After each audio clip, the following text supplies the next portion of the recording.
Assalamualaikum warahmatullahi wabarakatuh.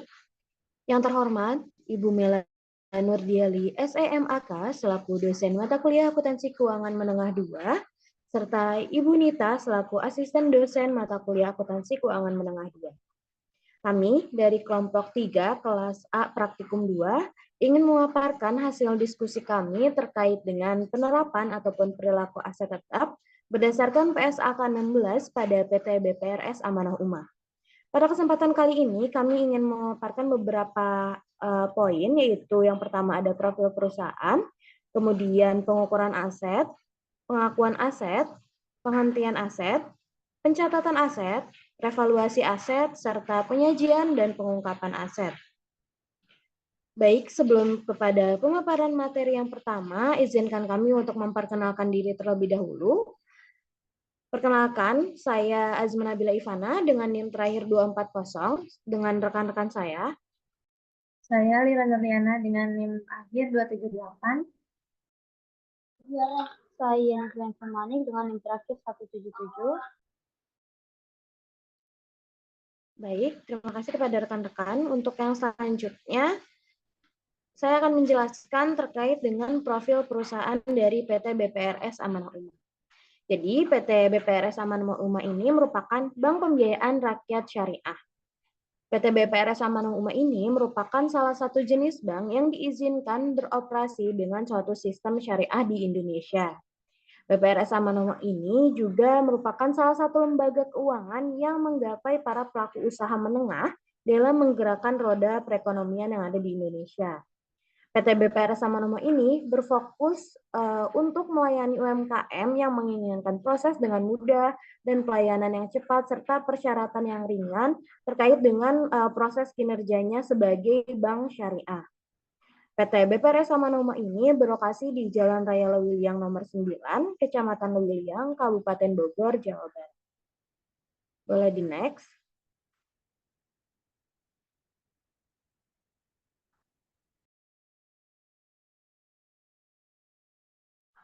Baik, yang selanjutnya terkait dengan pengukuran aset pada PT BPRS Amanah Ummah. Nilai aset atau aset pada PT BPRS Amanah Ummah ini ditentukan dan diukur berdasarkan harga ataupun nilai perolehan. Nah, apa sih nilai perolehan itu? Nilai perolehan itu merupakan biaya yang dikeluarkan untuk membeli ataupun memperoleh aset tersebut. Nah, biaya-biaya yang dikeluarkan itu merupakan termasuk harga pembelian, biaya pengiriman, biaya instalasi, maupun biaya terkait lainnya dalam memperoleh aset tersebut. Nah, aset ini dibeli memiliki harga pembelian yang harus sudah ditentukan. Harga pembelian ini mencakup harga perolehan aset tersebut, biaya pengiriman, biaya instalasi, pajak pembelian, dan biaya lain-lain yang terkait dengan akuisisi aset. Seperti dengan nilai perolehan yang sudah saya jelaskan sebelumnya.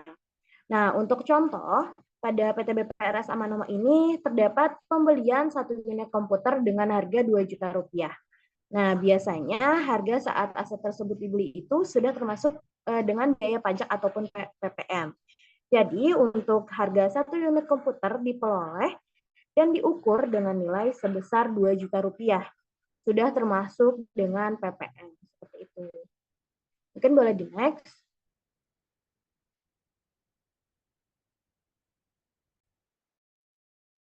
Untuk yang selanjutnya, tadi kita sudah menjelaskan terkait dengan pengukuran aset, kemudian yang selanjutnya adalah pengakuan aset pada PT BPRS Amanah Ummah. Aset pada PT BPRS Amanah Ummah ini diakui saat terjadinya transaksi. Nah, transaksi pembelian tersebut dicatat dalam laporan perusahaan ataupun buku akuntansi yang ada di PT BPRS Amanah Ummah. Aset yang diperoleh ini akan diakui di dalam neraca sebagai aktiva. Nah, proses pengakuan aset ini tergantung juga pada jenis aset yang dibeli. Di antaranya yaitu seperti peralatan, kendaraan, bangunan, ataupun perangkat lunak, dan lain sebagainya. Boleh di next.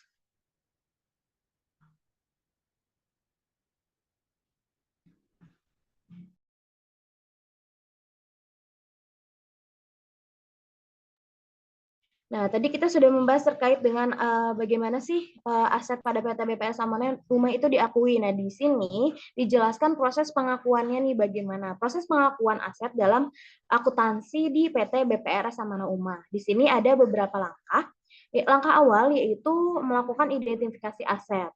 Nah, sebagai contoh, langkah ini tuh digunakan untuk mengidentifikasi sebagai aset tetap tersebut akan diakui atau tidak. Nah, hal ini tuh bisa berupa tanah, bangunan, peralatan, kendaraan, ataupun mesin. PT BPRS Amanah Uma memperoleh aset itu biasanya dengan cara membeli aset tersebut. Tetapi tidak menutup kemungkinan juga PT BPRS Amanah Uma terdapat juga aset yang diperoleh dengan cara sewa. Kemudian setelah mengidentifikasi aset, langkah selanjutnya di pengakuan aset adalah melakukan pencatatan dengan mencatat kas yang keluar di neraca pada posisi aktiva, kas berkurang, dan di inventaris ataupun aset bertambah. Pembelian aset ini akan tercermin di dalam laporan keuangan perusahaan. Neraca akan mencerminkan nilai aset yang diperoleh melalui pembelian, sedangkan di laporan laba rugi akan mencerminkan biaya penyusutan dan pengaruhnya terhadap laba bersih. Nah, jika sudah tercatat nih di dalam laporan neraca ataupun laba rugi, berarti aset tersebut sudah diakui dalam akuntansi di PT BPRS Amanah Umum. Mungkin itu terkait dengan pengukuran dan juga pengakuan aset. Untuk materi selanjutnya akan dijelaskan oleh rekan saya. Kepada Yeni, saya persilakan. Oke, yang selanjutnya itu ada penghentian aset pada PT BPRS Amanah Umah. Nah, untuk penghentian aset pada PT Amanah Umah ini tuh itu sudah sesuai dengan PSAK dan menetapkan aturan terkait penghentian aset. Implementasi penghentian aset di PTI BERS Amanah Umah ini mengikuti pedoman dan prinsip yang diatur dalam standar tersebut. Untuk gambaran komprehensif tentang penghentian aset di PT BPRS Amanah Umah ini berdasarkan PSAK nomor 16 itu yang pertama itu mengidentifikasi aset yang akan diberhentikan. Nah, ini untuk langkah awal yang dimana langkah awal itu kita mengidentifikasi aset yang akan diberhentikan dari penggunaannya atau dijual. Nah, proses ini tuh meliputi aset tetap seperti properti, tanah, bangunan, atau peralatan serta aset lancar seperti piutang yang tidak dapat dipulihkan. Nah, untuk yang kedua itu ada penilaian nilai aset. Nah, setelah tadi diidentifikasi, dilakukan PT BPRS Amanah Umah itu perlu mengevaluasi nilai ekonomi dari masing-masing aset yang akan dihentikan. Nah, untuk penilaian itu mencakup penilaian aset pasar saat ini dari aset tersebut dan menentukan apakah nilai tersebut masih dapat dipulihkan melalui penggunaan atau penjualan. Nah, yang ketiga itu penentuan metode penghentian. Nah, di PT BPRS Amanah Umah ini harus memutuskan nih metode yang tepat untuk menghentikan aset tersebut. Misalnya, jika aset tetap tersebut seperti bangunan atau penjualan tidak lagi digunakan atau tidak dapat direnovasi, entitas mungkin memutuskan untuk menjual atau bahkan membuang aset tersebut. Untuk yang keempat itu ada pengakuan dan penghapusan aset. Nah, jika di PT BPRS Amanah Umah ini memutuskan untuk menghentikan aset, nilai aset tersebut harus dihapuskan dari neraca dan dicatat sebagai pengeluaran pada periode ketika penghentian terjadi, sesuai dengan prinsip penghentian aset yang diatur dalam PSAK nomor 16. Nah, itu pelaporan yang dimana PSAK nomor 16 itu juga mengharuskan PT BPRS Amanah Umah untuk melaporkan penghentian aset dalam laporan keuangannya. Ini tuh termasuk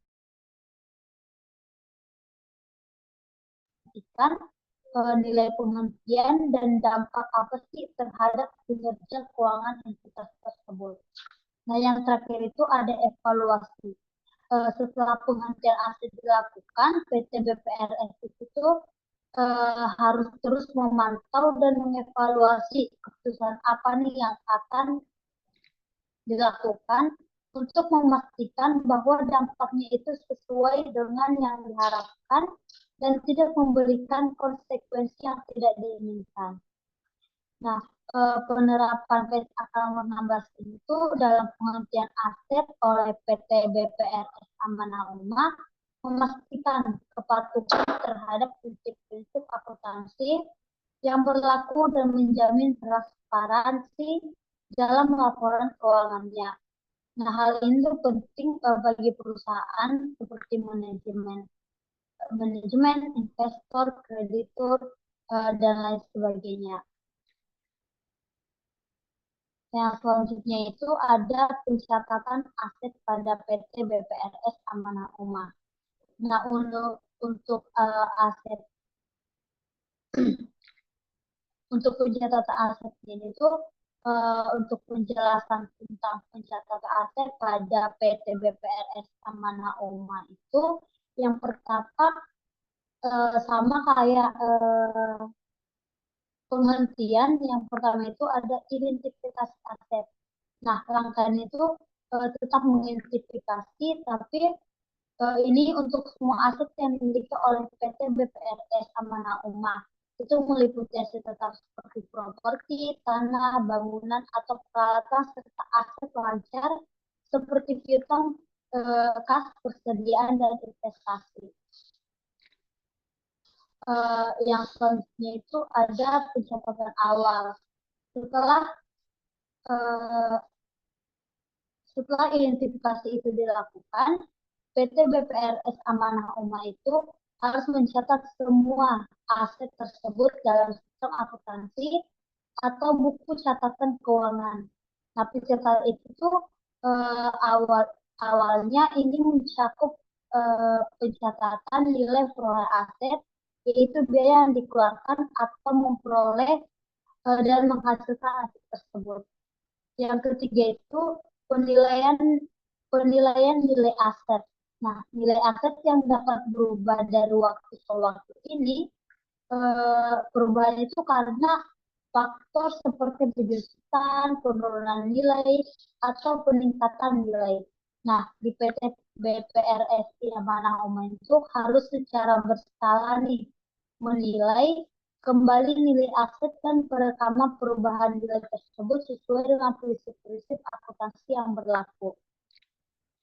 Yang keempat itu pemeliharaan aset. Selama masa kepemilikan, aset mungkin memerlukan perawatan serta pemeliharaan. Nah, semua biaya itu yang terkait dengan pemeliharaan tersebut harus dicatat secara akurat dan memastikan bahwa semua total biaya pemeliharaan tercermin dengan benar dan dalam laporan keuangan. Yang kelima, penyusutan atau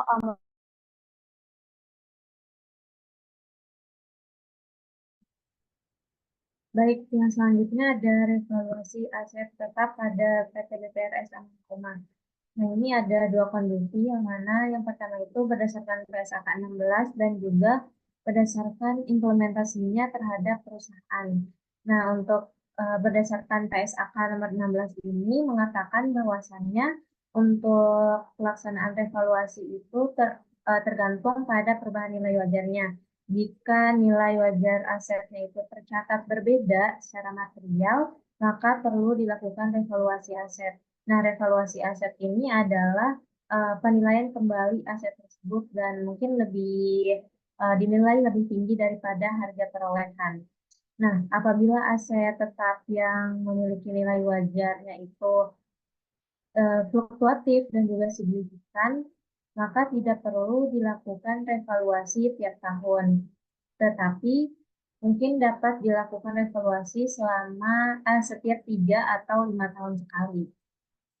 Nah, untuk implementasinya terhadap perusahaan itu, PT BPRS Amanah Umah memutuskan untuk tidak melakukan revaluasi aset karena untuk nilai aset tetapnya itu diyakini akan bertambah besar dan akan menyebabkan beban penyusutan pada tahun mendatang akan menjadi lebih besar pula.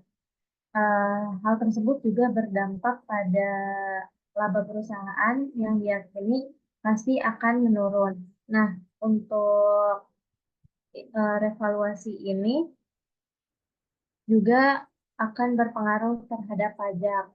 Ya mungkin perusahaan itu memikirkan kerugiannya atau sisi negatifnya dari revaluasi aset ini.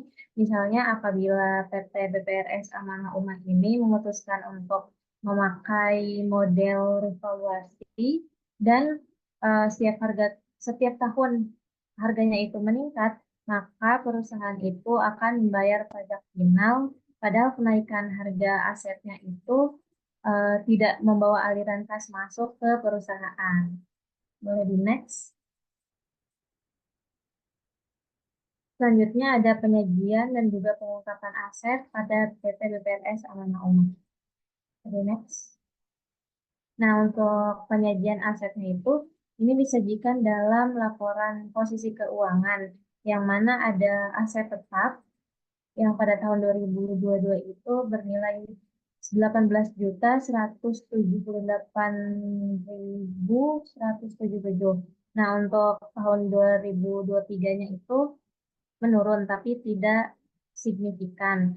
Kemudian untuk aset tetapnya memang di laporan keuangan PT BPRS Amanah Ummah tidak dirincikan satu-satu, tetapi dalam proses wawancara untuk aset pada PT BPRS Amanah Ummah ini terdiri dari tanah, bangunan, peralatan, kendaraan, dan juga inventaris kantor.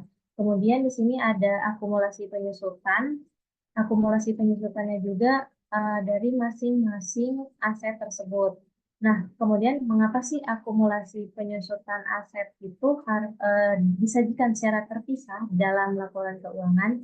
Nah, ini tujuannya itu untuk memudahkan pengguna laporan keuangan, baik pihak internal maupun pihak eksternal, apabila ingin mengetahui secara langsung harga perolehan dari setiap aset tetap yang dimiliki oleh PT BPRS Amanah Ummah. Jadi untuk aset ini disusutkan dengan metode garis lurus setiap tahunnya karena menurut perusahaan itu adalah metode yang paling efektif dan paling mudah. Boleh di next. Nah, yang terakhir ada pengungkapan aset pada PT BPRS Amanah Ummah. Nah, ini sudah sesuai juga ya sebagiannya dengan PSAK nomor 16. Yang pertama itu mengklasifikasikan kategori aset tetap perusahaan berdasarkan golongan aset tetap. Jadi ada beberapa golongan.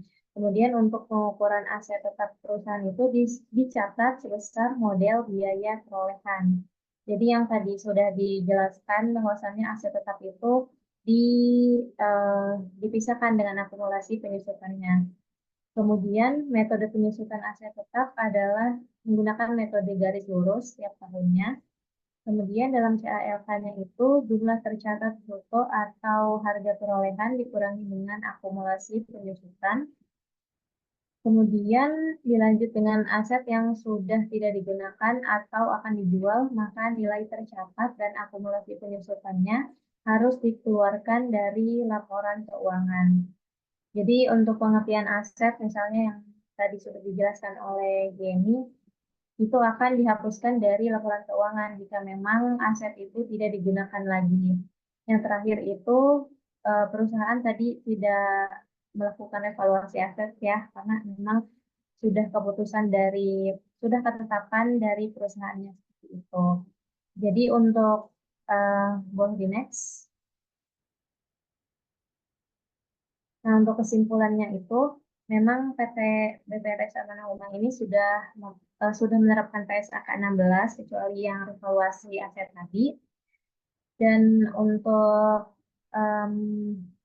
penilaian aset yang seharusnya dilakukan secara berkala itu mencerminkan perubahan nilai yang disebabkan oleh penyusutan, penurunan nilai, atau peningkatan nilai belum diimplementasikan oleh PT BPRS Amanah Ummah.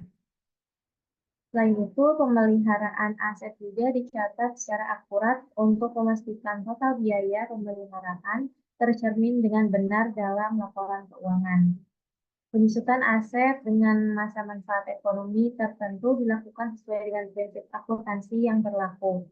Aset yang tidak lagi digunakan atau tidak memiliki nilai ekonomi yang dapat dipulihkan dihapus dari catatan keuangan. Dan itu memastikan bahwa laporan keuangan akan tetap akurat dan dapat dipercaya. Boleh di next. Nah, ini adalah dokumentasi yang mana kita mewawancarai Ibu Rina Nurmila sebagai Kepala Bagian Operasional dari PT BPRS Amanah Umah. Mungkin untuk penjelasan dari kami cukup sekian, saya kembalikan kepada Mas Ratman. Baik, terima kasih kepada Lira dan juga Yeni atas pemaparan materinya terkait dengan penerapan ataupun pengungkapan aset yang ada di PT BPRS Amanah Umah berdasarkan PSAK 16. Mungkin cukup sekian dari kelompok kami atas materi tersebut. Mohon maaf apabila pada saat proses pemaparan ada yang kurang maupun ada yang salah, mohon dimaafkan. Cukup sekian dari kelompok kami. Terima kasih. Wassalamualaikum warahmatullahi wabarakatuh.